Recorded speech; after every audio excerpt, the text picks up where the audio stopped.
여러분들은 TV 보는 것을 좋아하십니까? 다 안 좋아하시고 다들 말씀과 기도로 사시기에 또 이 자리에 나오신 건 아니시죠? TV도 때로는 보실 줄로 압니다. 저도 참 TV를 좋아하는데요. 참 사역을 하느라고 TV 볼 시간이 적어서 참 아쉽습니다. 만약에 제가 사역을 안 했으면 맨날 퇴근하고 와서 치킨 시켜 먹고 TV 보고 리모컨 가지고 소파에 뒹굴거리고 그러한 삶이 저의 삶이 되었을 텐데, 그럴까봐 하나님께서 또 이 자리에 세우신 줄 알고 조금씩만 TV 보면서 열심히 사역을 하려고 합니다.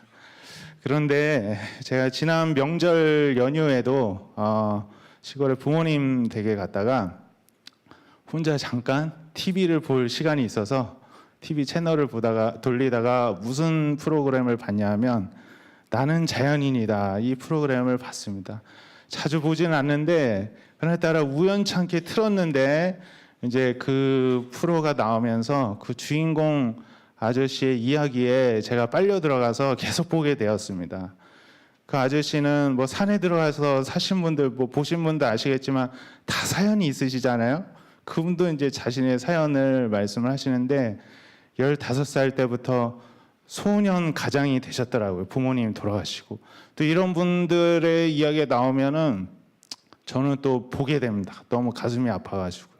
참 너무 훌륭하신 분들이잖아요. 그래서 보다 보니까 탄광에서 일하면서 동생들 공부시키고 먹여 살리고 또 결혼도 하셨는데 이제 탄광 폐업하고 다른 일을 하시다가 이제 공사 현장에서 다치셔가지고 하반신 마비가 되셔가지고 휠체어를 타시는 인생이 되셨다는 것입니다. 그래서 너무나도 막막하고 몸으로 먹고 살았는데, 몸이 재산이었는데 다치니까 이제 살 길이 막막하니까 자살을 시도하시기도 하였고, 그러다가 자신의 아내가 이제 간절히 손을 붙들고 이제 격려를 해주고, 그리고 그 사랑이 느껴져서 이분이 다시 한번 살아보겠다, 이런 마음을 가지시게 됐다고 하는 것입니다. 그래서 병원에서는 이제 앞으로 평생을 휠체어를 타야 된다고 이야기를 하였는데, 이분은 사랑하는 가족을 생각해서라도 내가 다시 걸어야 되겠다는 그러한 막연한 믿음을 갖게 되셨다는 것입니다. 그래서 그때부터 철봉에 매달리고 다리에 감각도 없고 힘도 없는 다리를 억지로 끌고서 그렇게 모든 것을 이제 다시 재활하는 데 전념을 하다가 나중에는 이제 목발을 짚고 걸을만 하시게 될 정도가 되니까 이제 산에 홀로 오셔가지고 거기서 하루에 밥 먹고 나서 몇 걸음 걷고 또 다시 밥 먹고 몇 걸음 걷고 이렇게 지내던 게 몇 년이 되다 보니까 지금은 언제 아팠냐는 듯이 막 산을 타고 계시고 뭘 채취를 하고 농사를 짓고 그렇게 하시는 것을 보게 되었습니다. 그러면서 특이한 점을 보았는데, 그렇게 어떻게 보면은 죽음 앞에서 다시 살아 돌아오신 분이어서 그런지 삶의 패턴이 굉장히 심플하고 즉각적인 이런 삶을 사신다는 것을 보았습니다. 뭐가 채취를 하면은 바로 그거 가지고 와서 뭐 요리해서 그거 먹는 것입니다. 키우던 개가 꿩을 잡으면 꿩 이제 잡은 거 구워가지고 또 먹고, 뭐 무가 뽑히면 이제 무 썰어가지고 또 뭐 이렇게 해 드시고. 그래서 진짜 정말 지금을 사시는구나, 오늘을 사시는구나. 그래서 정말 이분이 그러한 삶을 살고 계시는 게 저는 참 남다르게 느껴졌습니다. 왜냐하면 우리가 하나님 앞에서 날마다 정말 마지막인 것처럼, 또 정말 나의 삶이 아니라 하나님께서 은혜로 거저주신 삶인 것처럼 우리가 산다고 하면서 저분처럼 저렇게 삶을 소중히 여기면서 매 순간을 소중히 여기고 중요하게 여기면서 살아가고 있나, 제 자신을 이제 돌아보면서 참 저도 모르게 빠져들어서 보게 되었고요. 또 이 시간까지 이렇게 나누게 되었습니다. 이상 TV 시청 애호가의 시청자 의견이었고요.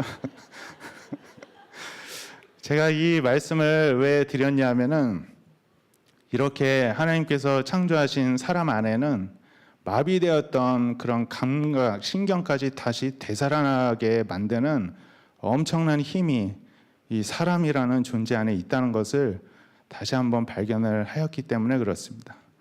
저는 보통 성공을 우리가 이야기를 하고 그리고 또 신앙생활 하면서 다 잘 되기를 원하잖아요. 근데 저는 어떤 사람이 잘 되냐 이렇게 생각을 했을 때 과거에는 잘 되는 사람이 따로 있는 줄 알았습니다. 그런데 하나님은 모든 사람에게 다 잘 살아갈 수 있는 능력을 다 주셨다는 것을 나중에서야 깨닫게 되었습니다. 그런데 이 능력이 누구나 다 발휘가 100% 된다면 다 100% 모든 것을 다 형통한 삶을 살 수가 있는데 그 능력이 발휘가 안 되게 가로막는 장애물이 있기 때문에 삶이 참 피곤하고 많은 수없이 노력을 하였지만 허공을 향해서 주먹을 날리는 격과 같이 이렇게 허탕을 치게 되는 그러한 일이 생긴다는 것을 깨닫게 되었습니다. 그 이유는 바로 우리가 죄가 있기 때문에 그렇습니다. 죄가 이 세상에 들어오면서 사망이 들어오게 되었고 실패와 눈물과 아픔이 함께 이 세상을 들어와서 다스리기 시작하게 되었기 때문에 그렇습니다. 그런데 이 모든 그렇게 하나님께서 주신 축복을 가로막는 그러한 죄를 해결을 하고 결국에는 하나님께서 원래 만드신 은혜대로 우리를 살게 해주시는 분이 우리에게 오셨는데 그분이 바로 우리가 잘 아는 예수 그리스도이시지 않습니까? 오늘도 이 시간에 말씀을 통해서 우리의 마음이 그분께로 더욱더 주목되어지고 그분께로 향할 수 있는 그런 시간이 되기를 원합니다. 제가 앞서 말씀드린 그 자연인의 그 아저씨는 기독교인이 아니시더라고요. 그런데도 엄청난 기적이 일어났습니다. 그 이유는 그분은 내가 걷는 것 아니면 죽음을 택해야 되겠다. 이렇게 둘 중에 하나를 생각하고 그 외 모든 것을 다 포기를 하신 것입니다. 그러니까는 이분이 무엇을 바랬겠습니까? 무슨 부귀영화를 바라고 누구한테 잘 보이기를 원했으며 인정받기를 원했겠으며 뭐 성공하기를 원했겠습니까? 자기가 죽어도 여한이 없는데 나는 걷기만 다시 했으면 좋겠다. 딱 이거 하나만 붙잡고 다 내려놓으니까 그 사람 안에 있는 엄청난 힘과 에너지가 그 하나의 목표에 집중이 되면서 그렇게 엄청난 능력이 발휘가 되었다는 것입니다.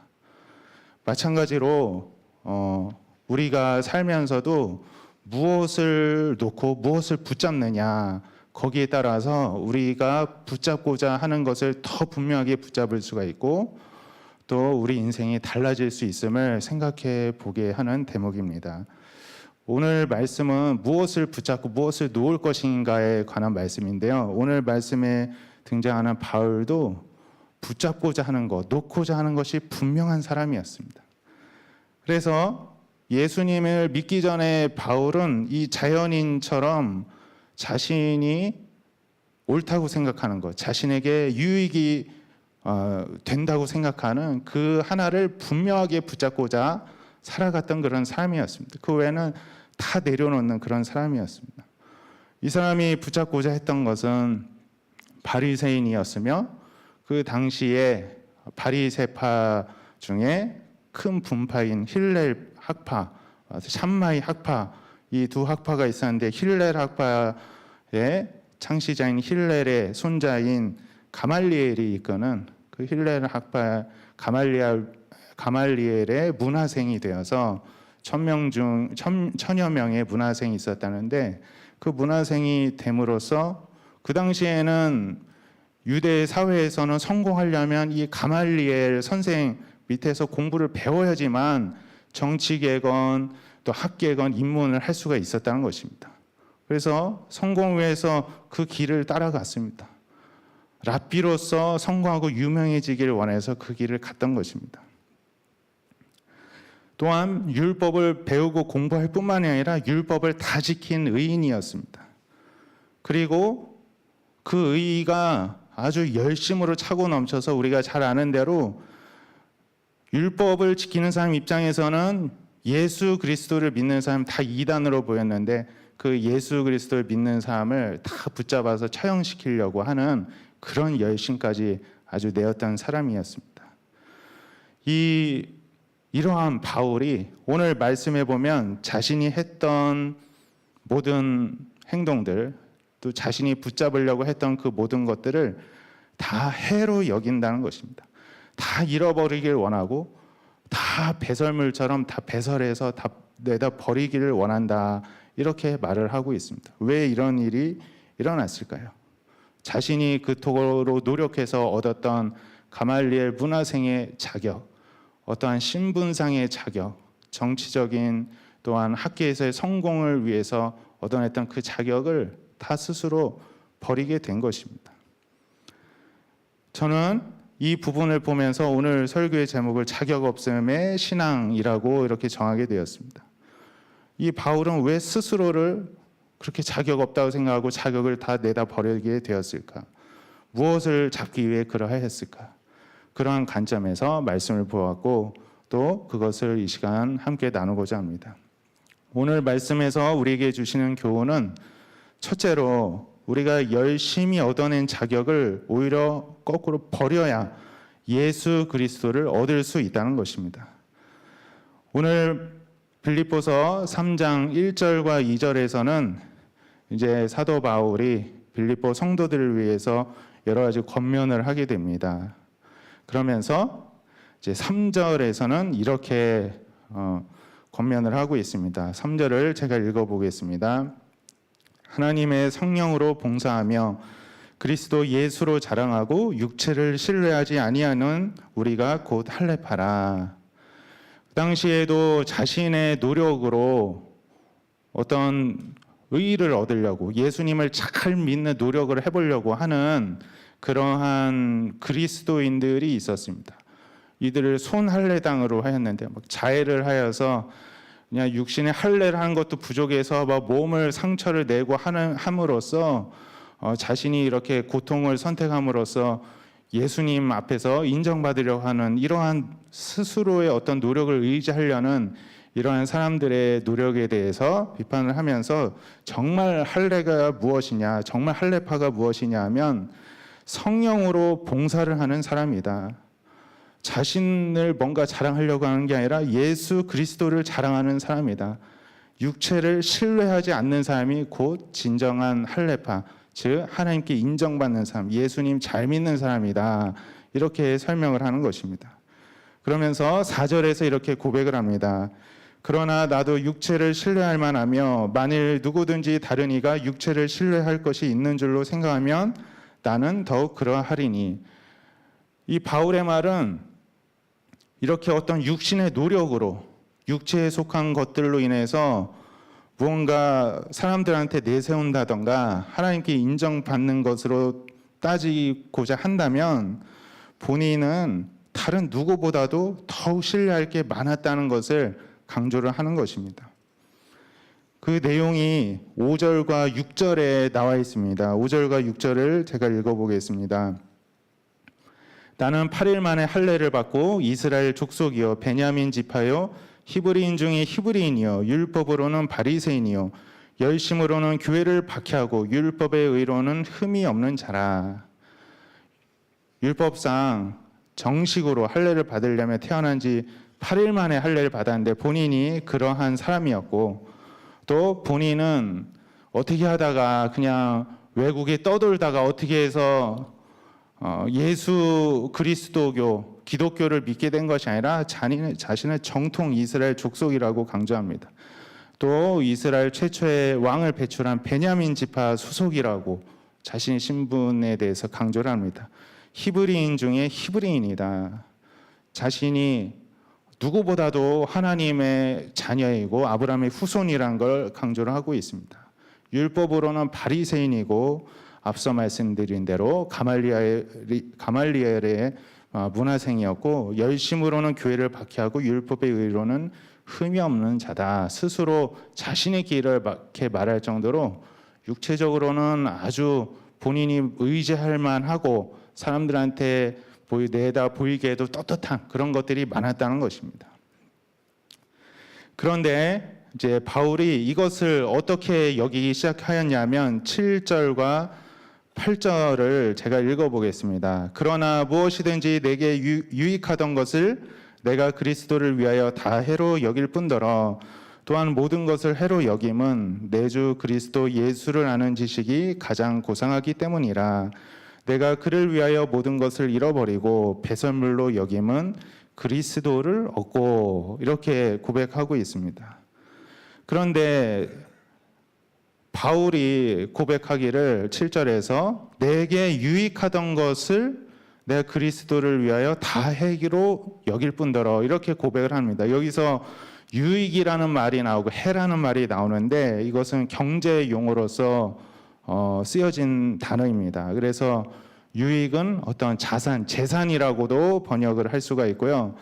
여기서 해는 어떤 손실, 부채, 이렇게도 번역을 할 수가 있습니다. 그러니까 자신이 그동안에 쌓아온 어떤 유형적인, 무형적인 모든 재산을 내가 이걸 가지고 있으면 손해를 보겠구나, 손실로 여기기 시작했다는 것입니다. 왜 그랬을까요? 이 바울은 그 이유를 이렇게 고백을 합니다. 8절에서 그 이유를 설명하기를 모든 것을 해로 여김은 내 주 그리스도 예수를 아는 지식이 가장 고상하기 때문이라. 그동안에 자신이 율법학자로서 정말 치열하게 공부했는데, 그래서 자신이 그 당시에 꼭 알아야 될 어떠한 실체를, 어떠한 진리를 도달했다고 생각했는데 그게 가짜였고 속았다는 것을 깨달았다는 것입니다. 예수님을 아는 지식, 예수님을 안다는 것은 단순히 어떤 이론적인 것이 아니라 예수님을 다메섹 도상에서 만난 이후로는 정말 살아계신 예수님을 경험해서 그분이 어떤 분인지를 느끼고 알게 된 이 지식이 가장 고상하고 이 지식이 가장 꼭 필요하다는 것을 깨달았다는 것입니다. 그래서 자신이 예수를 위하여 모든 것을 잃어버리고 배설물로 여김은 예수 그리스도를 얻기 위해서 자신이 그동안에 이루어온 모든 유형 무형의 재산을 그걸 가지고 있으면 손해로 여기게 되었다는 것입니다. 제가 지난번에 설교도 하였고 또 이렇게 몇 주 사역을 하려는데 또 우리 앞에 계신 장로님도 그렇고 또 몇 번 성도님들이 참 진솔한 것 같다, 진실된 것 같다, 이렇게 격려를 해주셨습니다. 그래서 참 저한테는 힘이 되었는데요. 솔직히 말씀드리자면 제가 얼마나 그렇게 진실되겠습니까? 저는 진실되기를 위해서 노력할 뿐인 것이지, 진실한 분은 오직 예수님밖에 없고 진실을 함부로 말할 수는 없다고 저는 생각을 합니다. 진실이 사실은 얼마나 무서운 것입니까? 실체가 드러났을 때 그 맞닥뜨려야 되는 그 책임의 그 무게감이 얼마나 무거운 것입니까? 그래서 저는 제 자신을 그렇게 진실되고 여러분들이 오히려 좋게 봐주신 것에 힘을 얻고 격려를 얻고 더 진실되기 위해 노력을 하자, 이렇게 생각을 하지 제 자신을 그렇게 생각하려고 하지는 않습니다. 오히려 진실되기 위해 노력을 하려고 하는데요.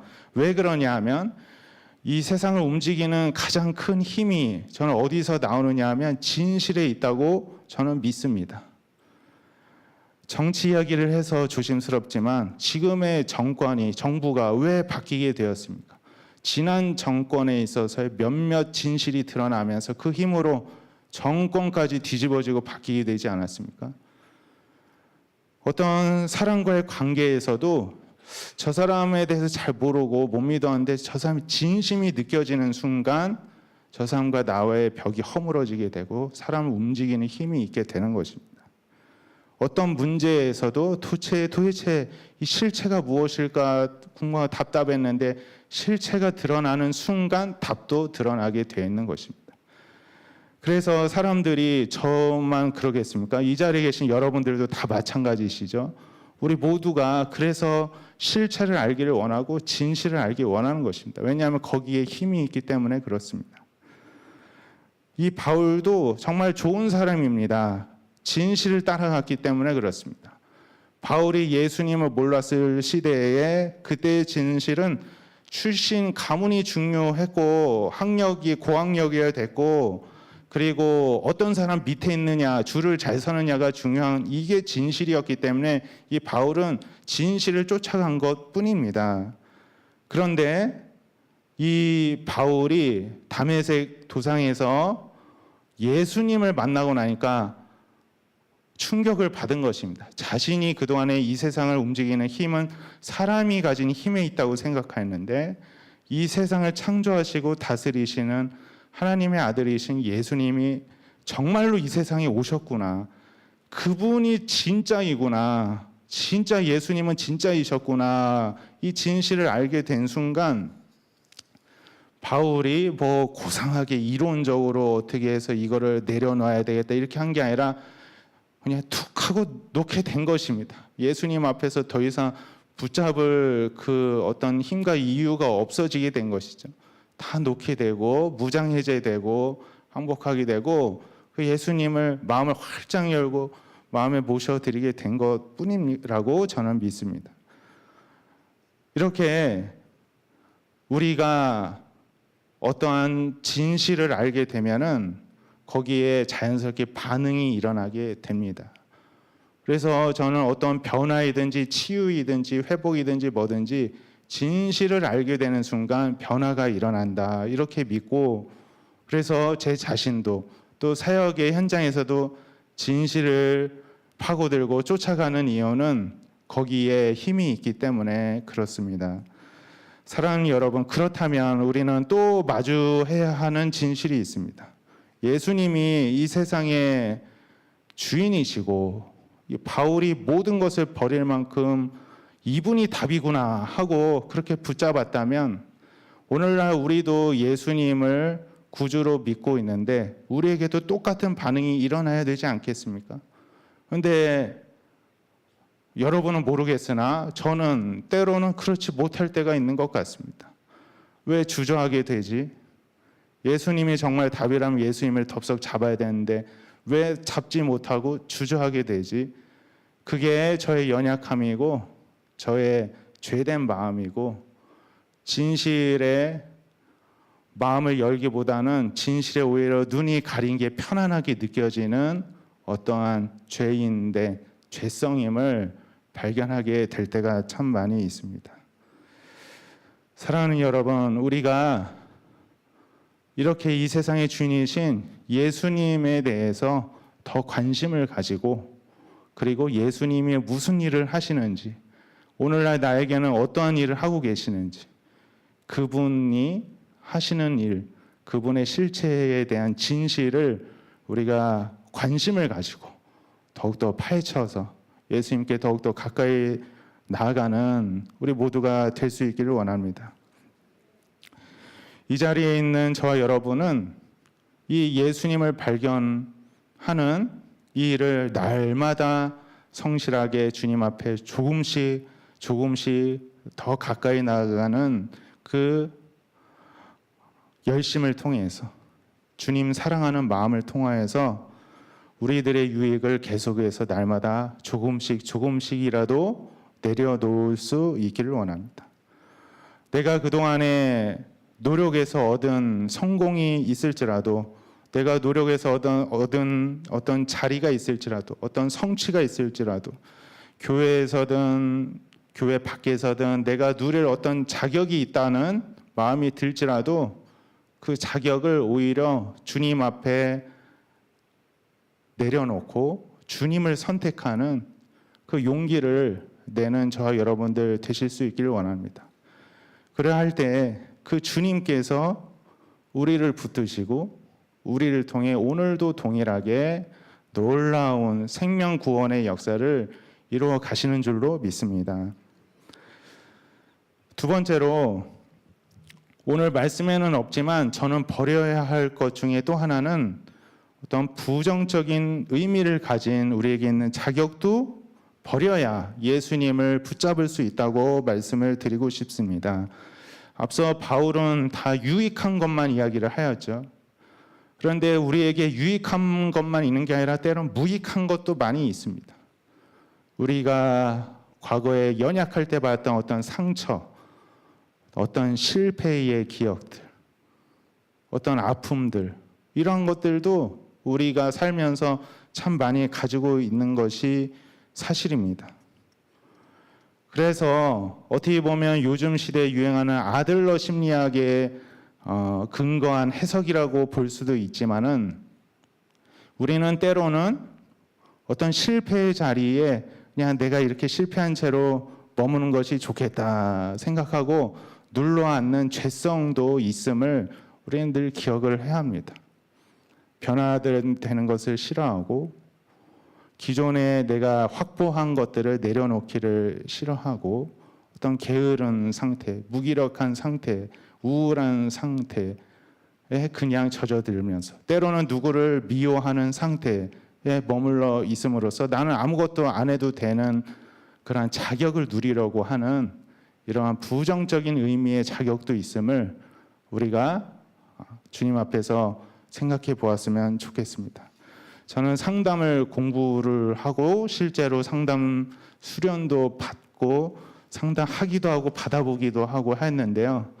참 제 자신에 대한 실체 앞에 서게 되었을 때 참 제가 흔들리고 무너지는 그러한 경험도 있었지만, 결과적으로 돌아보았을 때 크게 사람은 바뀌지 않는다는 것을 제가 느끼게 되었습니다. 그런데 바뀔 수 있는 건 스스로 노력을 해야 바뀔 수가 있는데, 스스로 노력하자니 어떤 그 노력의 그 고통을 감내할 만한 어떠한 보상이 있어야, 좋은 게 있어야 사람이 노력을 하지, 그렇지 않고서는 기존의 삶이 최선을 다하고 있는 삶이기 때문에 어떤 좋은 것을 향해서 노력을 한다고 그렇게 바뀌지 않는다는 것을 알고 참 좌절할 때가 있었습니다. 그런데 제가 발견하게 된 것은 사람이 바뀔 수 있는 방법이 있는데, 그것은 오직 예수님 안에 있을 때 내가 바뀔 수 있는 것이었구나 하는 것을 깨닫고 참으로 놀라움 속에 있을 때가 있었습니다. 빌립보서 4장 6절부터 7절까지 말씀을 제가 읽어보겠습니다. 아무것도 염려하지 말고 다만 모든 일에 기도와 간구로 너희 구할 것을 감사함으로 하나님께 아뢰라.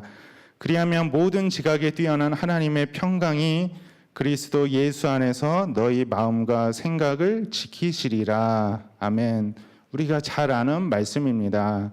주님께서 기도하라고 하시면서 하나님께 아뢰을 때 무엇을 주시고자 하면 하나님의 평강이 우리의 마음과 생각을 지켜주시겠다, 이렇게 약속을 하고 있습니다. 저는 여기서 하나님의 평강이 지켜주시는 게 나한테 무엇이 중요할까? 차라리 내가 기도한 어떤 기도 제목을 이루어 주신 것이 나한테 더 유익할 텐데 라고 과거에 제가 잘 몰랐던 시절에는 그렇게 생각한 적도 있었습니다.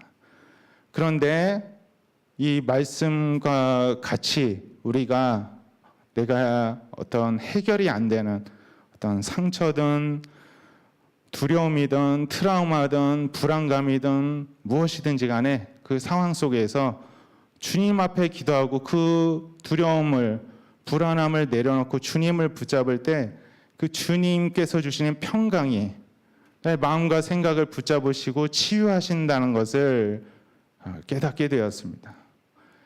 이것은 제가 이론상으로 말씀드린 것은 아니고, 과거에 저도 참 너무나도 감당하기 힘든 그런 어떠한 감정의 기복의 순간들 속에서 정말 하나님께 기도함으로 한번 도전해보자 하고서 어떤 불안감이 가득 차올 때, 두려움이 가득 차올 때 그 속에서 주님의 이름을 한 번은 불러보았습니다. 한 번 부르니 두 번도 부르게 수가 있게 되었고, 그러니 조금씩 기도하는 시간이 길어지면서 다시금 마음이 주님께서 평안으로 채우시고 그 시간을 넘기게 되는 것을 알게 되었습니다. 그런데 이게 어떠한 단순한 어떤 불안이나 그런 것들이 아니라 모든 순간에 대입을 해보니까 다 그게 가능하다는 것을 알게 되었습니다. 누군가를 미워할 때에도 미움의 감정이 드는 순간에 다시 주님의 이름을 부르는 것입니다. 주님의 이름을 부르면 그래, 내가 무슨 미워할 자격이 있겠나? 주님이 날 이렇게 구원해 주시고 날 사랑해 주시는데 또 내려놓게 되고 다시 평안으로 마음과 생각을 채우고 지키는 것입니다. 그러면 다시 또 넘어가게 되고 미움이 힘을 잃게 되는 것입니다. 어떤 나쁜 습관이 있을 때에도 그 순간에 주님의 이름을 부르고 평안으로 주님께서 주신 평강으로 채워 나아가는 것입니다. 그래서 제가 사역하면서 가족 간의 관계에서 미움이 들 때 어떻게 해야 되나요? 물어보면 저는 그렇게 이야기를 합니다. 더 미워하라고, 마음껏 미워하고 그 다음에 그 순간에 주님의 이름을 불러보라고, 주님이 뭐라고 하고 계시고 주님이 어떤 마음을 주신지 느껴보라고. 정말 미워하는 삶을 계속 살고 싶으면 그렇게 미워하면서 계속 살고, 나의 인생도 조금 뭔가 주님이 바꿔주셨으면 좋겠다면 그때 주님의 이름을 한번 불러보고 둘 중에 하나 해보라고. 잘 안 되지만 해보았을 때 놀라운 변화를 이야기할 때가 있었습니다. 혈기 넘치는 청년들, 어떤 성적인 그런 얘기하죠. 똑같습니다. 그러한 순간에 그렇게 좋은 거, 어떤 정욕적인 거, 성적인 거 마음껏 하라고. 하지만 그러한 자신 한번 보라. 얼마나 비참한지 스스로 자기 자신이 보여질 때까지 바라보면서 그 순간 주님의 이름을 불러보라고 이야기해 주었습니다. 모두가 다 할 수 있는 일이고 모두에게 다 주님의 이름을 부르는 자에게는 주님은 결코 실망치 않으시고 구원해 주시는 분이신 줄로 믿습니다.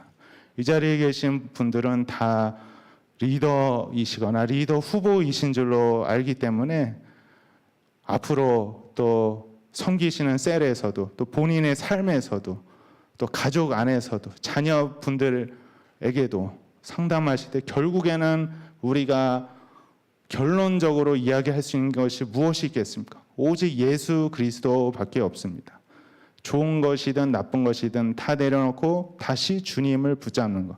거기에 우리 삶에 회복이 있고 생명이 있고 힘이 있는 줄로 믿습니다. 그 주님이 우리의 왕이시고 오늘 이 순간에도 우리와 함께 하시는 줄로 믿습니다. 마지막으로 우리는 나 자신으로서 살 자격을 버리고 예수님 안에서 나 자신이 발견되어지려고 할 때 역설적으로 우리는 의로워질 수가 있습니다. 저는 신앙생활을 하면서 이 부분이 참 무섭기도 하고 받아들이기 어려웠습니다. 그것은 예수님께 붙들려서 예수님이 인도하시는 삶을 살라는데 생각해 보면은 그러고 싶지만 마음으로는 별로 그러고 싶지 않고 난 내 마음대로 살고 싶은데 왜 자꾸 예수님께 붙잡혀서 살라는 건가? 나의 삶을 포기하라는 건가? 나는 나고 예수님은 예수님이지. 그러한 시절이 참 많이 있었습니다. 그랬는데 이렇게 내가 가진 어떤 즐거움, 기쁨들을 내려놓고 예수님을 잡을 때마다 예수님이 주신 건 어떤 마음의 평안 차원을 넘어서서 진정한 나 자신이 될 수 있는 자유로움을 주신다는 것을 깨닫게 되었습니다. 예수님이 책임지신다는 그 강한 확신 속에서 자유로움이 있는 것입니다. 그렇기 때문에 TV도 때로는 보는 것입니다. 왜냐하면 내 힘으로 내가 구원받은 것도 아니고 주님이 은혜로 나를 책임져 주시는데 그렇다고 내가 TV를 주인으로 삼겠다는 것도 아니고 나는 여전히 주인이시고 주님이 TV 다시는 보지 말라 하면 나는 다시는 안 보겠지만은 그래도 보게 해주시니까는 조금씩만 보면서 사는 것입니다. 그래서 너무 예수님 잘 믿는 것 하면 너무 어떻게 보면은 모든 것을 다 끊어내고 벽을 쌓고 하는 것으로 오해하기가 쉬운데 사실 그렇지 않습니다. 예수님께서 우리에게 주시고자 하는 것은 결국에는 예수님께서 처음 만드신 사람의 원래의 모습으로의 회복이신 것이지 우리에게 어떠한 속박을 주고자 하는 것이 아니라는 것을 이 시간 함께 나누기를 원합니다. 9절 말씀에서 이렇게 말씀하고 있습니다. 그 안에서 발견되려 함이니 내가 가진 의는 율법에서 난 것이 아니요 오직 그리스도를 믿음으로 말미암은 것이니 곧 믿음으로 하나님께로부터 난 의라. 바울이 그 유익한 것을 다 해로 여기고 다 모든 것을 버리는 이유는 예수님 안에서 발견되어지기를 원해서 그렇게 한다는 것입니다. 예수님을 붙잡는 것을 넘어서서 늘 예수님 안에 있는 사람으로 예수님께서 다시 오시는 그 마지막 때에 발견되어지는 그러한 삶을 살기를 원한다는 것입니다. 그리고 이렇게 예수님 안에 자신이 계속해서 머물고자 하는 그 믿음 안에 있을 때 결국에는 하나님께서 너는 의로운 자다. 내가 너를 인정해 주겠다. 너는 죄인이 아니라 의인이다 하면서 의인이 누리는 어떠한 자유 그리고 의인이 누리는 어떤 평안과 기쁨을 허락해 주신다는 것입니다. 여러분, 저는 참 지금 설교를 하면서도 참 두려운 것이 있습니다. 그것은 무엇이냐면 이렇게 설교하는 저를 여러분들이 주목하실까 봐 두렵습니다. 만약에 저를 주목을 하신다면은 저는 설교를 한 것이 아니라 마귀짓을 하다 내려간 것입니다. 여러분들이 예수님께로 시선이 향하지 않고 제 자신에게로 향한다면은 그것이 바로 주님의 일을 방해하는 것이지 무엇이겠습니까? 연약한 저의 입술을 통해서도 주님께서는 이 자리에 계신 모든 성도님들을 주님께로, 주님의 품 안으로, 주님께서 주시는 평강으로, 주님께서 주시는 의로움으로, 주님께서 주시는 자유로움으로 여러분들을 지금도 초청하고 계십니다. 그 주님 안에서 늘 머물기를 원하시고 늘 발견되어지기를 원하는 그러한 저와 여러분들 되시기를 원합니다. 그래야 해서 날마다 우리가 마음속에 좋아하는 것이든 근심하는 것이든 무엇이든지 그것을 주님께 드리고 주님으로 다시 가져오고 계속해서 나는 주님으로 나의 것을 내어드리고 주님으로 가져오는 이 주님 앞에서의 교환, 주님 앞에서의 나의 자격을 내려놓는 이 신앙을 통하여서 날마다 주님께 더욱더 친밀히 다가가고 날마다 주님과 동행하는 우리 모두가 되시기를 축복합니다.